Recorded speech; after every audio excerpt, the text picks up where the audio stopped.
ఎప్పుడైనా మనం చేసే మంచి పనుల మూలంగా దుఃఖం లభించి ఇంకొకరికి వారు చేసిన చెడు పనుల మూలంగా సుఖం లభిస్తే మనసుకి తప్పకుండా అనిపించవచ్చు, అలా సత్కార్యాలే చేయడం వల్ల, ధర్మాన్ని అనుసరించటం వల్ల కలిగే ప్రయోజనమేమిటి అని. కానీ దుష్టాత్ములకు ఏమి లభిస్తుందో ఎప్పుడైనా గమనించారా? దుష్టకార్యాలు తలపెట్టే వారి హృదయం ఎప్పుడూ అల్లకల్లోలంగా, ఎంతో చిరాకుగా ఉంటుంది. ఆ మనసులో అనుక్షణం కొత్త కొత్త సంఘర్షణలు ఉద్భవిస్తుంటాయి. అపనమ్మకం వారిని జీవితాంతం వెంటాడుతూ ఉంటుంది. ఇదేనా సుఖమంటే?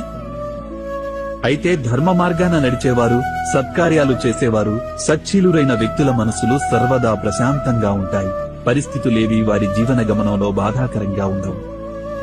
సమాజంలో గౌరవ మర్యాదలు, మనసుకి సంతోషం లభిస్తాయి వారికి.